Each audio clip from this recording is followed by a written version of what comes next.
He's not my best friend, but he's not an enemy. I love my country. We are not terrorists. Donald Trump, not very long ago, said, Mr. Zelenskyy, you don't have the cards. What changed? What changed?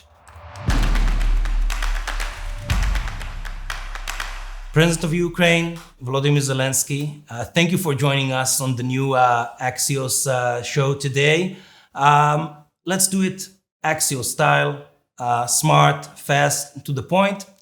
I'm not gonna bullshit you, and I think you're not gonna bullshit me. Like you want. Okay. You said smart and? Smart, fast, and to the point. Okay, so smart from your side, and from my fast, I will try. Do my best. Thank you. Mr. President, you know, I remember how on February 25th, 2022, we ran a story on Axios that said how you had a video call with the leaders of the EU. And you told them at that call, this might be the last time you'd see me alive. Did you think that at that time, that 3.5 years later, you'll be sitting here in New York having this conversation? Of course not. 100% not. Yes, I addressed to EU leaders, and you know that I had conversations with American president. They were one of the first, maybe the first one was I addressed to Europeans, a lot of leaders. I had conversations each 5-10 minutes with different leaders from different continents. And of course, the EU support, Europe support in wider sense, I mean, UK plus. So it was very important for Ukraine because I understood that we need very much have short distance and have support from Europeans. And I addressed them without any, papers, without any speeches, without nothing. I just shared with them all my emotions and all my thoughts. And I understood that it will be difficult for us. And of course, I didn't know that I will be alive in 3.5 years. And of course, we thought just how to join the country now. I thought only about one thing: how to join my country now, and how to give signal that somebody from Europe will help us. Yes, somebody will help us from the world. So that was very important. Yeah. So 3.5 years later, you met yesterday with President Trump. Take us into the room. How did it go? How it was yesterday? Yes. Oh, between us, much more better than I could estimate.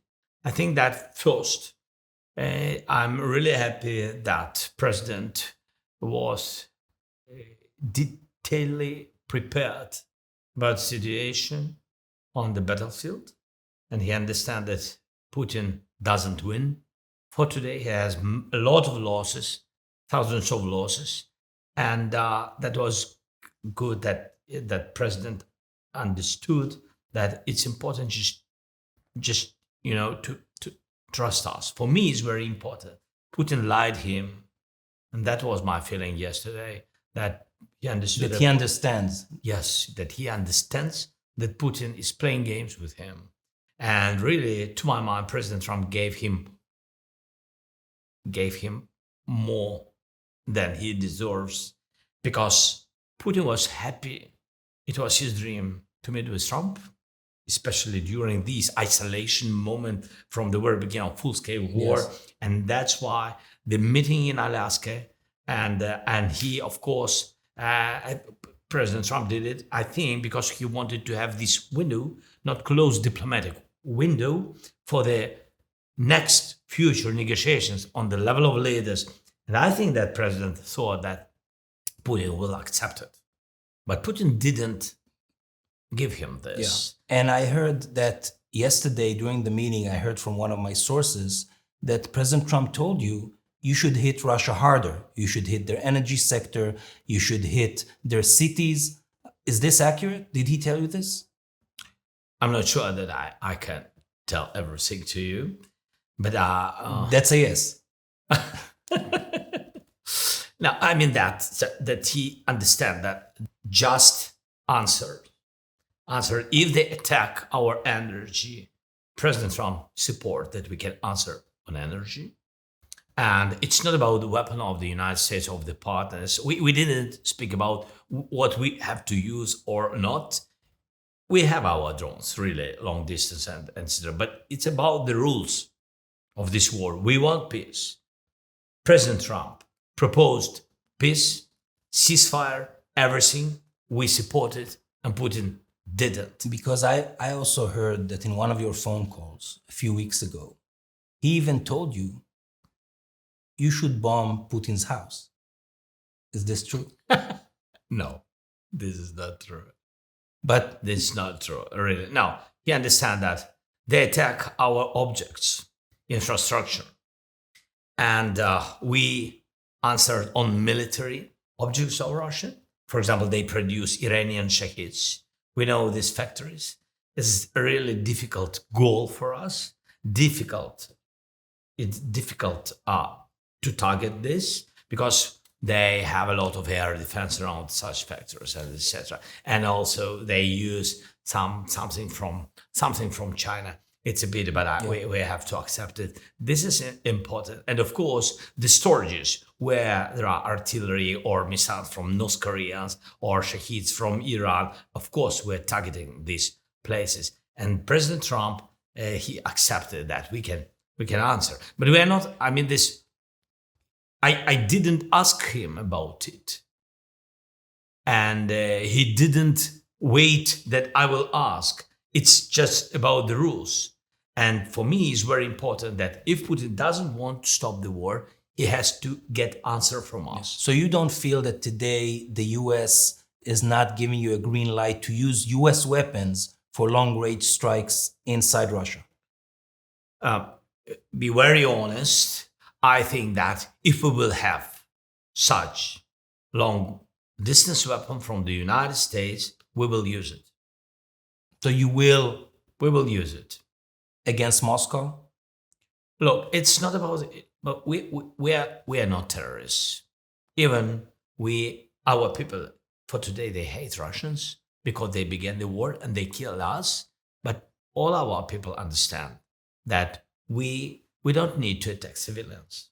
But if We know what does it mean, the rules of this war. So we will attack their military. But if they will do blackout for us, and if we will have long distance weapon, more strong weapon from the United States, we will attack their energy. and they attacked the prime minister's office. in Yeah, they Kiev. attacked. So if what would you tell somebody who works at the Kremlin today? Would you tell him to make sure he knows where the nearest bomb shelter is? First of all, they have to know where their bomb shelters are. They need it. If they will not stop the war, they will need it in any case. And they have to know that we in Ukraine, each day we will answer. If they will attack us, we will answer them. You know, if there's one thing I thought before this interview is that I really wanted to see the look on your face yesterday when you read President Trump's post on Truth Social. The face was happy. Were you surprised? Yeah, I was very surprised. Yeah, first of all, I didn't read. Just my team told me. I had meeting, and my team told me, "Look, it's something is happening." The new page, yes, in our reality, and all my team told me that I think that President understood you totally.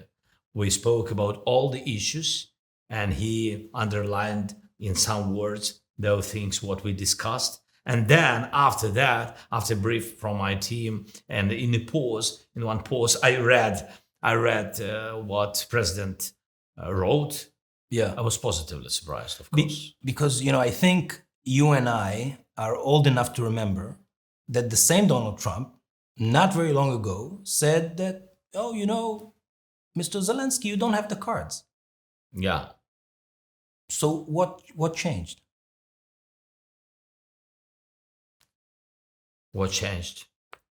First of all, I think the situation with Putin, his relationship with Putin, and I think that President Trump understood that Putin will not bring him success. Even if we will look at this moment like the society, American society, I think, which is very important for President of the United States, the support of society. And for any kind of leader, it's very important. Now, I think that society, really, American society doesn't respect and doesn't trust Putin. And mostly they doesn't trust that he wants to finish this war. Yeah, but and they're afraid.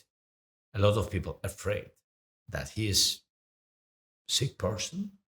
I mean, Putin, he's a sick person, and he will not finish with Ukraine. He will go further. Yeah. Where further? To what country? To what families? And what he will do? The same. You see how he's targeting that now? Poland. You see that Romania today again. Airports in Denmark, Oslo, they closed. Yeah, So- I have a question to you about that. But before that, I want to Okay, please. ask another thing about President Trump's post, because another thing that I thought that, and I don't know if you agree, maybe it's just Trump being Trump when he writes Maybe. that kind of post. Maybe there's no real change in the policy here. Maybe he's just, writing this, and tomorrow he'll write something different. God bless no. I don't know. It depends on his decision. He's a president, and it's his own decision. But I think that he wants to finish this war, and he said about it many times that he wants to finish this war. And now he sees that Russian leader doesn't want to finish. But he already said Less pressure. He already said We that need he's more. mad. He already said, "I'm mad about Putin. I'm disappointed about Putin." Then he went and hugged him in Alaska. So, do you understand where he really is? Who? President Trump. President Trump. Because on the one hand, again, he says, "I'm mad at Putin, but I'm hugging with him in Alaska with airplanes, with soldiers, with everything." Yeah. It doesn't add up. We saw everything. Between us, I think that Putin wanted really images with President Trump, just images and that's all. And he didn't want trilateral meeting in Alaska. Putin didn't want, because for him, it's unsuccessful just to meet with me, because he needs outcome, even for his society. Outcome, it's logically outcome from any meeting, because his society, even there, I mean, in this disinformation and etc., even radical part of Russia, but they can't understand how can be meeting on the level of leaders, trilateral meeting, Ukraine, Russia, and America, and there is no any kind of outcome. It means that somebody doesn't want to finish the war, and he sold so long time to his audience that he wants to finish the war, but he does. But the Ukraine doesn't want. Of course, he's a liar. He's a big liar, greatest liar in the world. So that's what President Trump gave him possibility to postpone our meeting. Postpone our meeting. What does it mean? It means that he's just showing that he wants some dialogue for what? Not to be under strong sanctions of President Trump. Yeah. So now you believe that President Trump actually finally wants Ukraine to win? I hope so. I hope so. What was your sense from your meeting, that he wants you to win? Yes. So obviously his post was very meaningful for Ukraine. But I wanted to ask you, what is the one big thing, tangible thing, real thing, not a post on Truth Social, the one thing that you need President Trump to give you in order for you to win on the battlefield?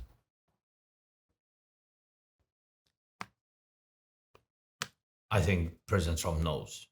I said to him yesterday, what we need, one thing. I said already to him. Which was? I will not tell you which was it, but I will tell you that he said, we will work on it. Was it a weapon system Yes. that you feel you need?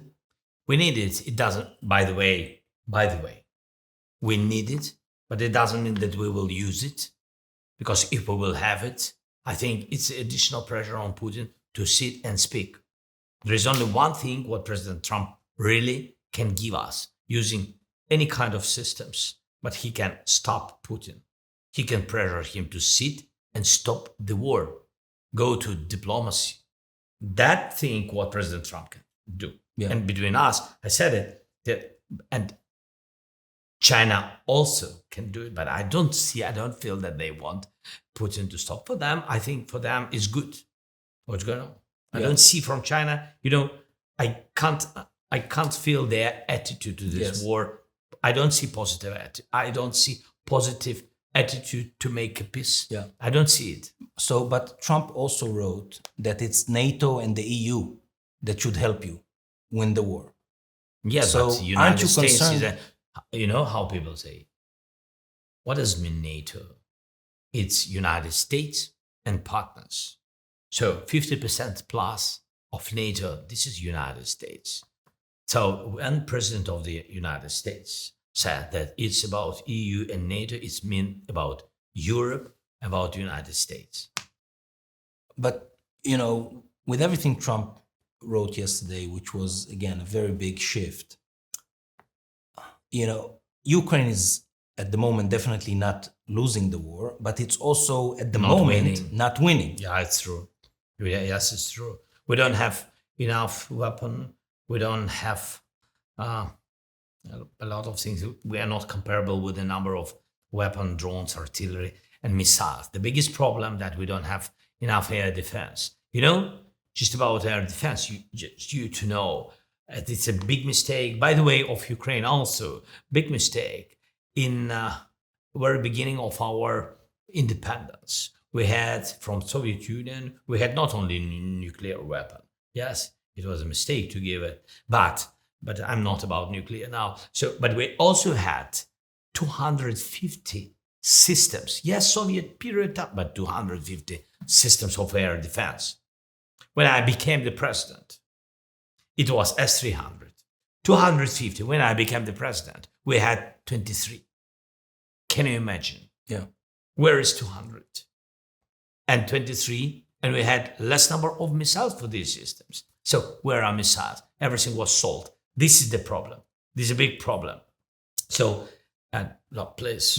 But when it comes to getting the territory back, every expert I spoke to, including people in Ukraine, think that it is close to impossible to get all the territory back militarily. Because you will have human losses.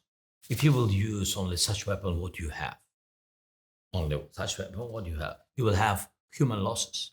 That's why it's a mistake, to lose so many people. Because the land without people, what does it mean? Mm. No, it's not about territories. It's about Ukraine independence, our sovereignty, and of course, first of all, about our humanity, about our people. That's why we will not lose for the kilometers. We will not lose our population. Of course, this is not a smart idea between us. That's why technologies. And of course, if the United States will share technologies with us, some very specific systems which we need, I think we will bring Putin quicker to the negotiation table.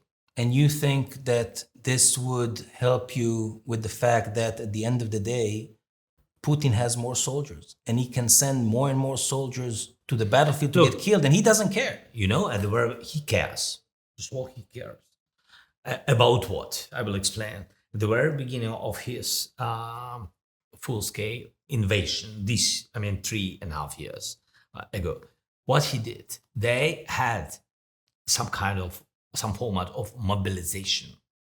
But when they understood that his popularity began to decrease because of official mobilization, they stopped it and they began to pay. This is important moment. But Putin doesn't have primaries. He doesn't, it's not a democracy. Yes, but that means that he afraid his society.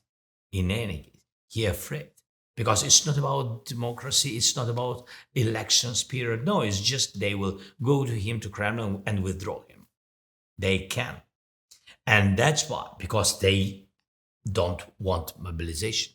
They're afraid to be that. And this war it's not even on the territory of their country, on the territory of Ukraine. You know, we have a lot of records це записи, так? Yeah, we have records of their phone calls. Yes, on the front line, they don't use WhatsApp or something, open line. So, and they are crying. They speak with their relatives. They are crying with their wives and with their fathers, young guys. Yes. Yeah, they are crying. They're afraid, but they can't do anything because if they don't go further on the front, if they don't go, they kill them. Yeah. They kill their people. I mean, what I wanted to say. So he had this question. This is a sensitive question. He chosen to pay money. He has cash. What America can do, push to the sanctions of the world, first of all, themselves, strong sanctions, to make economy less and not to give such possibilities for Putin to pay so much money. That means that he can't pay all his life. Yes. I want to go back to the question we started with, the fact that we're 3.5 years into this war. And it is really something I wanted to ask you, even before Trump, said what he said, that, where is this going? How does it end? Because the question is, can you withstand another year, another 2 years, another 3 years? We don't want it. And we didn't want to stay 2 days because we didn't want any kind and any format of the war. Any clever person in the world can't want the war because it's just losses, human losses. But if at the question of our surviving, what we have to do, we do what we have, man and woman. It's the question of our families. So if Putin, and we are sure, if Putin was just to destroy us, occupy us, and to kill everything what links with Ukraine, everything and everybody, what do we have to do? We have to stay. Just because we stay, it means not just fight. It's fight for surviving. That's about it. It's not about 1 year, 2 years, 5 years. I hope, with all respect to all the leaders, but with the power of the United States, first of all, with at least smart steps from global south, at least they will think about it and will begin to do something, because they do nothing for today. Just, statements and ideas and new formulas how to finish the war, and each month new formulas, new steps and new countries, but no real pressure. So I hope that everybody will pressure on Putin, stop the war, and then diplomatically decide how it will be, how we will live. Yes. You mentioned the Russian air violations into NATO countries, the drones in Poland, what happened in airports in Denmark, in Norway. In Romania also. Do you think the response so far has been weak? Very. We decided at the very beginning we will be very honest. Yeah, so I think yes. Weak reaction. So that's why he continued with other countries. So you agree with President Trump that NATO members should just shoot down the drones, shoot down the Russian jets? They had to shoot down everything. If somebody is on your land killing your people, you have to answer this person. If the jets are in your space, you have to block it. So you think they're afraid? You think that NATO members are just afraid to do it because they're afraid from the Russian response? I think mostly, they, of course, there are some, I know some leaders, they are not afraid, but mostly countries afraid. They're afraid is because I think that they are right that Russia is crazy. Yeah. For today, they are crazy. That's why they're afraid. I think so.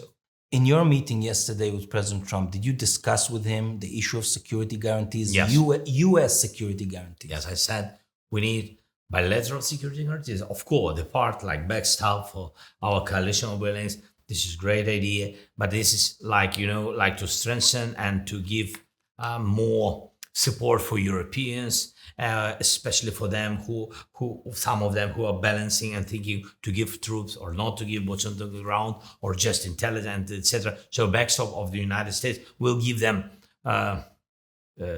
Confidence. confidence, yeah. But we, in any case, I said to President, we need bilateral security guarantees. Ukraine, United States, bilateral security guarantees, legally binding. So this is important. And for you us. feel that a security guarantee from Donald Trump is something you can trust? Yes, because he is the president of the United States, and security guarantees from the United States between us work in the world. And I hope that I hope that such proposition can be strong, and Congress of the United States also has to support it. We had Budapest Memorandum. I don't want to speak about other documents, what we had with different guarantees. Yes, we gave nuclear weapon, and big guys said, okay, we will give you security guarantees, but it was just nothing, because the war began, and through all the leaders who gave us, it was all nuclear power guys. Yeah. So mostly. So why would it be different now? First, because it's legally binding. Second, it depends on NATO weapon, NATO kind weapon. Yeah. So this is important, what Ukraine didn't have. So the mistake was with nuclear, only one. They had to give nuclear and get NATO. Yeah. Just NATO membership. Yeah. It means that it's open for you, financial support and technologies, intelligence, what we had after a full-scale war, but what we didn't have before. Yes. Some European countries said that they are willing to send troops to Ukraine as part of some peacekeeping force, whatever you want to call it, after a peace deal that ends the war. But are those soldiers that are supposed to be a deterrent, a real force, or it's just symbolic to send a political message? Political message is important, especially when we will have some format of ceasefire. And I'm not sure that we need, after ceasefire, just forces for, new kind or format of war, even defending war. Yes, I'm not sure that after ceasefire we will have war really between us. Yes. That's why Putin thinks not to give ceasefire and to postpone, because it's difficult to explain why after ceasefire you began exactly immediately again aggression. That's why he's thinking how to postpone. But in any case, I'm sure I hope that we will have some format of ceasefire. But really, after this war, this after us will be a lot of different leaders and generations and children and etc. I don't want to be the president who brought to Ukraine symbolic security guarantees. Yes. I'm not interested in it. Mr. President, let's try and move now to some sort of like a lightning round, to just very quickly. Now, to answer quickly. I will ask quickly and you will answer quickly. My English is not so quick. It's my Ukrainian. Okay, I will try. What was the number one lesson you had from this meeting back in February in the Oval Office? What was the lesson, other than wearing a jacket?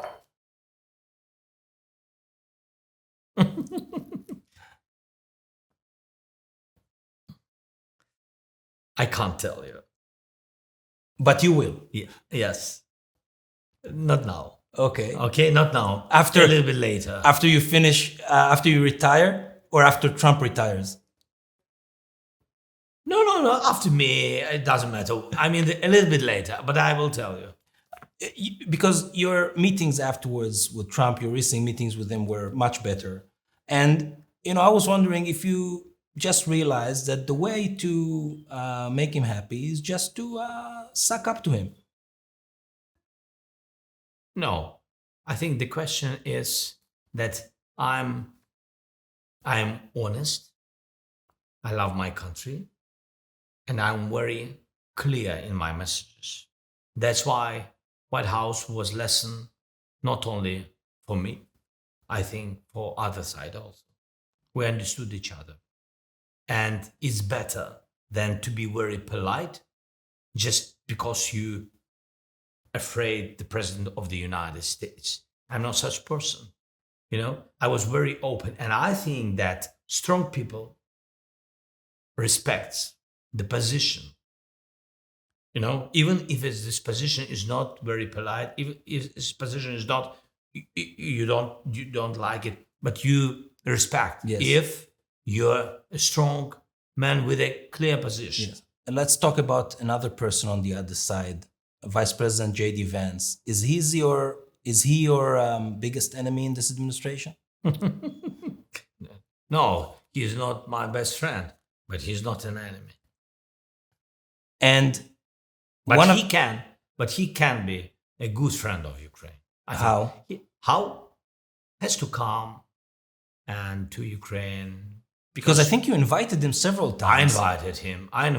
So why is he not coming? I don't know. This question to him, maybe he will be on this place and answer on this question. But I think it's chemistry. You have to come to Ukraine, love Ukraine or not. It depends on your point of view, on your feelings, and etc.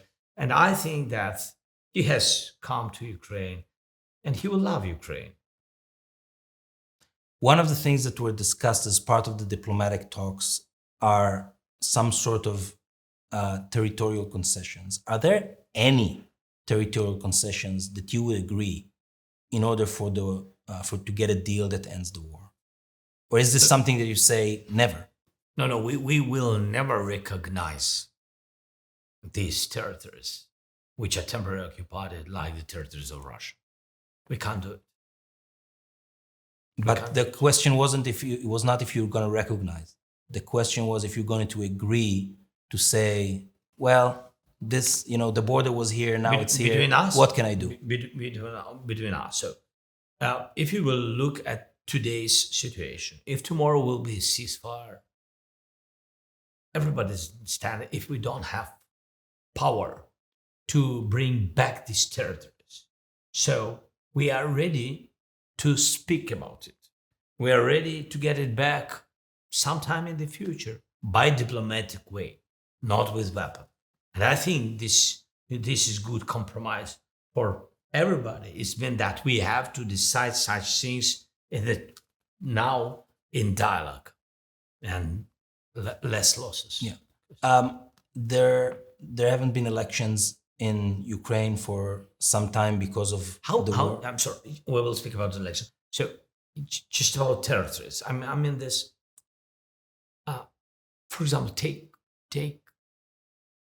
Melitopol, one city, yes, in the Zaporizhzhia region, which is on the sea, yes, and we know many people who live there now, and if Ukraine will recognize some temporary occupied territories as Russian, if you will betray all these people.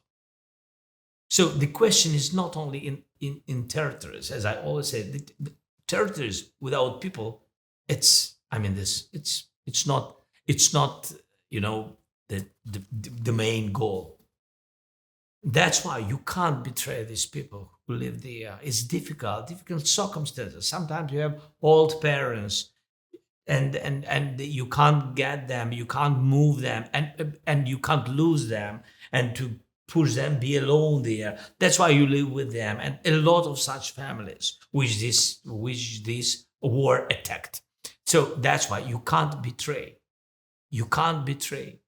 Yes. That's it. This is very important moment. Now I go. I'm ready for your next question. No, because the question was, there were no elections in Ukraine for a long time because of the war.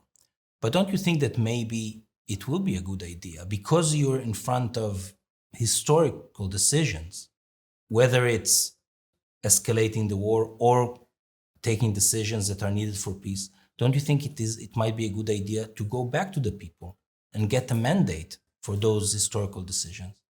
Look, yesterday I said to President, everybody understand, by the way, that elections now, according to the law, is unbelievable. And first of all, security situation is unbelievable for the election period. But I said to him yesterday, I think that if we will have ceasefire, I think we can use this period of time, and I can give this signal to the parliament, and parliament can think. Maybe even it will be difficult according to our constitution to go to the elections, but parliamentarians can try to find a way how to do elections. But we need ceasefire.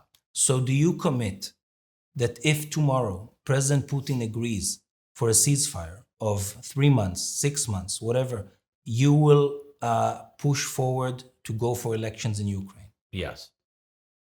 Because during this period of time, that Ukraine and Russia and the United States have to find a way how really finish this war. And I'm not against. If people want to see the leader which has to have mandate or new mandate, yes, if security situation, but during the ceasefire, I think security can give the possibility to have elections. It can be so. And do you see yourself, after the war is over, staying as Ukraine's president also in peacetime? Or are you going to say, I served my country at its most difficult moment in history, and now I'm stepping down?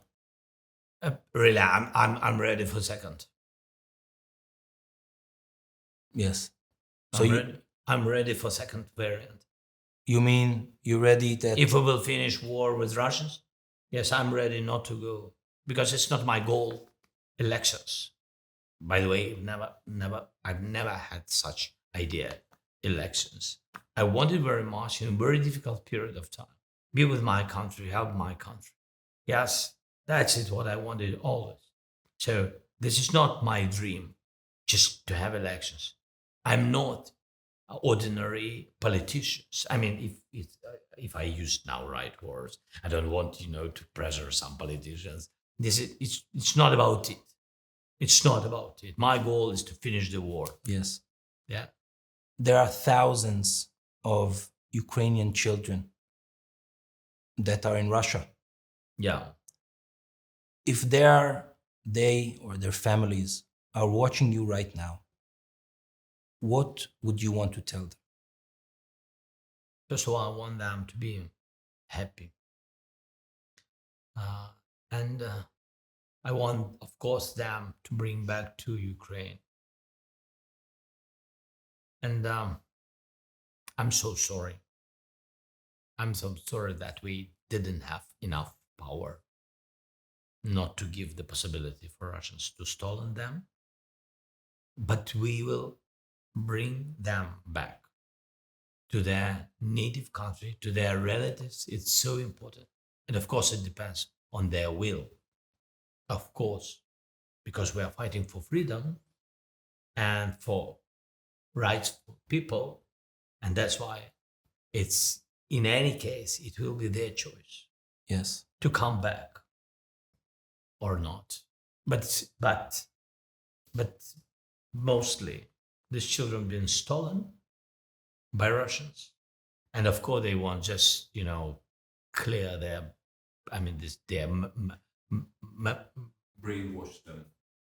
brainwash them, yes. It's a pity that we can't be near them now. It's a pity that, first of all, their relatives can't be there. So this is a big tragedy, tragedy. Because each, it's not even about thousands, it's about each child. Mr. President, you are today the most important Jewish leader in the world. And the Jewish people celebrating this week Rosh Hashanah, Novi Rik.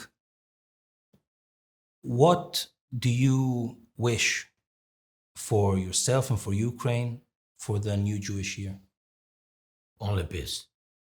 This is I have only one goal, and I'm happy, and I'm sure that all Ukrainians want this, and I wish everybody in the world just peace. And God bless, you will never know the price of peace. It means that you will never feel what people feel during the war. So I wish just peace. And next week is I think the holiest day in the Jewish calendar, Yom Kippur, Sudni Din. It's a day of self-reflection, of atonement. What do you think, is there anything or anybody that you would wish to apologize on this day?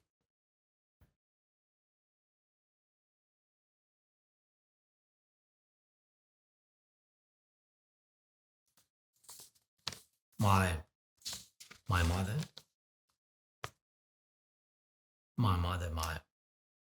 my father, because I'm deeply in my job. Sometimes I don't have time just to speak with them and just to hug, just to come and to be thankful for that they gave me everything what I have. That's brain education, and I think the family warmth, and I'm very apologizing. And my wife and my children, again, because I all my time is with my today's job. But I think that they understand that for each man, I think, in the world, the priority is his family. His family, it's mean his country. Because family is a part of your world, and your world is your country. Yes. And for me, because of this profession, the priority is Ukraine. And it's a pity that I have to recognize this is the priority, to finish this war. And only then, time for my family. I'm apologizing, but this is what am I. Mr. President, I wanted to wish you Shana Tova. Shana Tova. And thank you for being with us on the Axios show. Thank you very so much. Thank you very much.